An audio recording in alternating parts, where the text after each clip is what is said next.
Set in a post-apocalyptic Japan in the year 2071, the world has been mostly destroyed by mysterious monsters who are known as the Aragami. An organization known as Fenrir, who are humankind's last fortress of defense, was made to exterminate Aragami using god arcs, weapons made from Aragami cells, and those who specialize in exterminating Aragami are known as god eaters. Our young protagonist, called Lenka Utsugi, is going through the qualifying exam to join the god eaters. The scientists implant a special bracelet in his arm that will fuse with his flesh and stay on for the rest of his life. The scientists have high hopes for Lenka, and as he declares that he will be the one to destroy the Aragami, he is congratulated on his pass into the organization. In the midst of an Aragami attack, Lenka and Kota begin training under Tsubaki's orders, who is the God Eater's first instructor. Hoping to go out and destroy as much Aragami as he could, Lenka voluntarily undergoes a strict daily training regiment, but ends up constantly failing his missions. Hoping to cheer him up, Kota takes him to the weapons factory, where he is allowed to see his god arc early. Later on, an Aragami breaches their settlement from both sides. With low numbers on the defense force, Lenka volunteers to go out and defeat the Aragami. Though Tsubaki turns down his request, he takes his god arc and runs outside.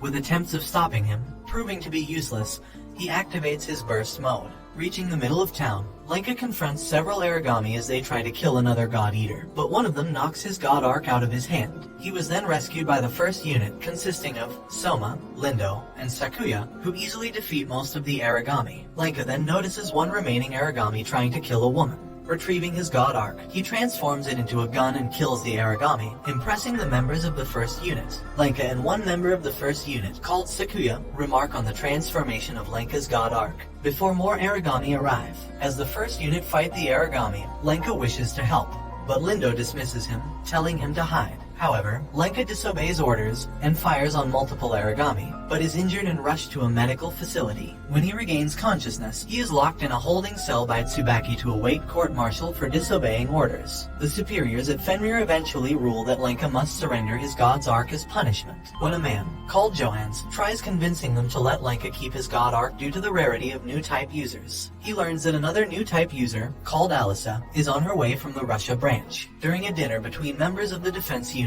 one member, called Hibari Takeda, mentions Lenka's attempts to fight the Aragami without a god arc. Lindo mentions that there was another person sharing those capabilities, but claims to not remember his identity. He then visits Lenka and asks him about the incident, where Lenka begs Lindo to teach him how to fight. Meanwhile, the planes transporting Alisa come under attack from a swarm of flying Aragami. Tsubaki issues orders to dispatch Lindo and Sakuya, but Lindo mentions Lenka as an addition, which Tsubaki accepts. Lenka is released and joins Lindo and Sakuya on the battlefield. They arrive to rescue Alisa, but she insists on continuing to fight. As a new swarm of Aragami approaches, Lenka and Lindo descend onto Alisa's plane, with Lindo instructing Lenka to capture Alisa. However, Alisa retaliates, announcing her refusal to leave the plane or go with Lenka and Lindo so she could tend to other survivors of the attack, including a man called Dr. Aguruma. Lenka explains the situation to Lindo, who informs him that their only option of survival is rescuing Alisa only. Lenka refuses that course of action, and Alisa forges an alliance with him. After engaging the last of the Aragami, Alisa questions Lindo about the Far East Branch's practices, displeased by their apparent disregard for anyone who is not immediately useful to them. Suddenly, Sakuya announces the approach of a new, massive oracle reaction and jumps out of the helicopter, intending to use it as a decoy. Suddenly, an Ouroboros arrives, which is an enormous octopus-like Aragami, stunning Lenka and Alisa into silence. A flashback displays the ability of oracle cells to multiply and divide massively, as an induced reaction causes the formation of what appears to be the first Aragami. Tsubaki introduces Johans to Lenka and Alisa, and Johans tells Lenka that his actions in protecting Alisa's transport have resulted in the suspension of all charges against him for his disobedience. Tsubaki informs Lenka and Alisa that they will be formally assigned to the first unit, along with Kota. While out with Kota, Lenka sees Aegis Island on the horizon,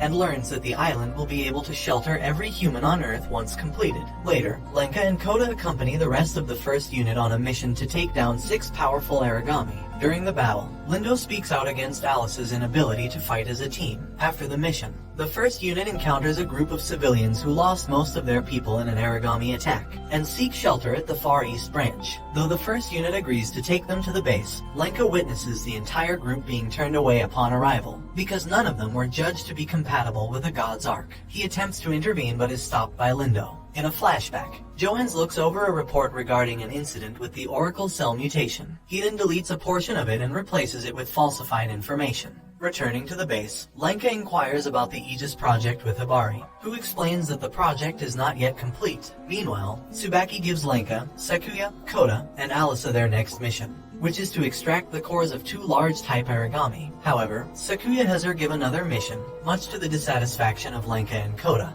who wish to hunt the large type Aragami instead. During the mission, the 4 kill 2 of the 4 targets, but are cornered by the other 2. However, they are surprisingly saved by an Aragami called Diao's Pita, covered in a dark aura, which Alisa recognizes as the type that killed her parents. Flying into a rage, she charges at the Diao's Pita, but it incapacitates her and the others, and then begins attacking nearby civilians. With Sakuya and Kota still paralyzed, Lenka and Alisa attack the Diao's Pita to stop it from killing more civilians, but it incapacitates both, breaks Lenka's god arc, and massacres the rest of the civilians right before Lenka's eyes. Kota and Sakuya recover and distract the beast long enough for Lenka to carry Alisa to safety. However, continuing its attack on him, the Diao's Pita breaks the fragile land bridge, plummeting them all into a river below. Despite a massive wound, Lenka manages to survive his fall. He discovers Alisa unconscious and uses CPR to revive her. Upon regaining consciousness at an abandoned building, Alisa realizes her god arc is missing. As she leaves to look for it, she stops to see how injured Lenka is. Returning to his side, she performs basic first aid before noticing Lenka's destroyed god's arc. When an Aragami attacks the area, Lenka and Alisa take shelter. Lenka comments on the effectiveness of Alisa's first aid and wonders if his god arc can be fixed, but Alisa remarks that his god arc is dead. The 2 then decide to sneak out to search for Alisa's god arc. Arriving back at the river, they notice the hilt of Alisa's god arc in the water, but as she goes to pick it up, she is attacked by Aragami, which triggers flashbacks of her parents' deaths and compromises her ability to fight. Lenka tries to save her and even uses his body as a human shield to protect Alisa, but Lindo arrives on the scene and saves them both. He then admonishes Lenka for his actions, and decides to take Lenka and Alisa to a secret sanctuary, instead of heading to the extraction point. He reveals that the area is guarded by Aragami-infused trees, which are monitored and protected by Lindo. Lenka accompanies Lindo as he harvests Aragami cells from the trees, and witnesses their offensive capability when an Aragami accidentally touches the tree. Meanwhile, Alisa thinks about her previous encounter with the Aragami, which continues to traumatize her. An Aragami later breaches the sanctuary and manages to evade the trees. Lindo tells Lenka to protect the sanctuary and its people, and to believe in his god arc despite its damage. Coming up with a strategy, Lenka distracts the Aragami with various attacks until he obtains an ampule to damage it. However, the Aragami puts up its defense mechanism, and Lenka uses the last ampule by powering his damaged god arc, turning it into a monster that defeats the Aragami. Lindo notices Lenka's success, while Alisa helplessly watches the events. In a flashback, Johans and his team discover the Oracle cells evading a certain cell. Afterward, their report is denied by the government. In the present day, Johans oversees the development of Aegis on his computer. Lenka and Alisa are rescued and brought back to the Far East branch. Lenka's god arc is sent in for repairs, while Alisa is transferred to a psychiatric ward. Meanwhile, Tsubaki tells Lindo about the Diao's Pita, and mentions that Alisa has some connection to it. Lindo then goes off to explore Aegis Island. During a medical and physiological examination, Lenka learns that his internal wounds from the battle against the Pita have miraculously healed. During a mission to kill a swarm of Aragami, the joint force assigned to the mission is outnumbered. Tsubaki orders a retreat, but Lenka, observing from the command center, instructs the joint force to go underground to find an exit, explaining that retreating above the ground will only result in further disaster. When it becomes clear that Lenka's plan leads to a successful mission, he is given command of the team and commended on his leadership.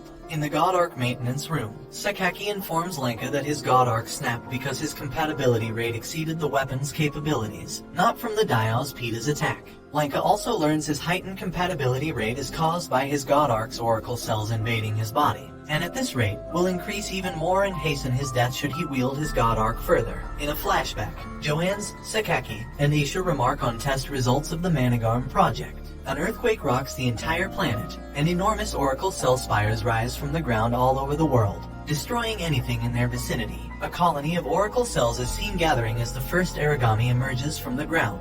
In a flashback to the first days of the Aragami outbreak, Johans, Sakaki, and a woman called Aisha meet in a room overlooking the destruction, and they notice a building tipped with anti-Oracle cell lights, which they later call Bias Factor, and Johans wonders if the Bias cell can be used as a weapon. Back to the present, Lenka was curious about Soma's Grim Reaper nickname, realizing that Soma's surname is the same as Johan's. Later, Tsubaki outlines further details regarding the placement of the Aragami guidance devices with Lenka before being called to train new recruits. Lenka asks why she stepped down as a god eater, where it's revealed that she doesn't believe Aragami can be fully exterminated, but hopes the next generation will find a solution. Lenka and Soma are later sent on a mission to destroy more Aragami. When Soma hesitates to use his special attack against them, Lenka reaffirms that he has every right to exist as his own person, as a beacon of hope rather than a harbinger of death. Hearing these words, Soma lets loose his special attack, killing the Aragami. Later, he confronts Lenka about having viewed his file, and explains the futility of the Aegis plan as Aragami can never be truly destroyed. Lenka implores Soma to pass his own hope for the future on to the next generation.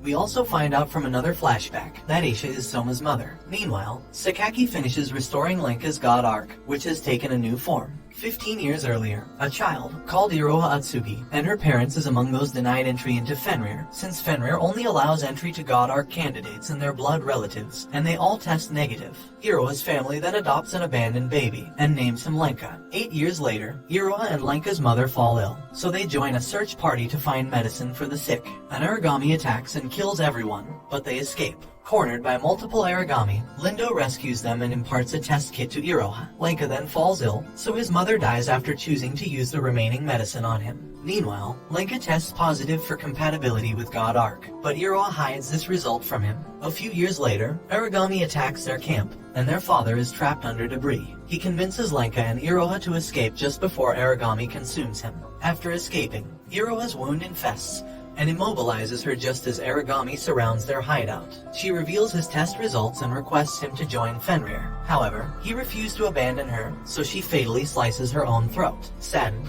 Lenka escapes while promising her that he will change the world. Iroha apologizes to her parents for not being able to watch over him anymore, as before the Aragami consume her. The story returns to the present, where Lenka has successfully merged with his new and evolved God Arc. God Eaters from all around the world convene in Fenrir for Operation Meteorite. After Tsubaki outlines the plan, she announces Lindo as leader of the operation, but he suggests Lenka take his place. Lenka accepts the position, and all celebrate. Operation Meteorite commences, and they all start killing the Aragami. Suddenly, an unknown device activates inside the dam, causing all Vajras to migrate in its direction.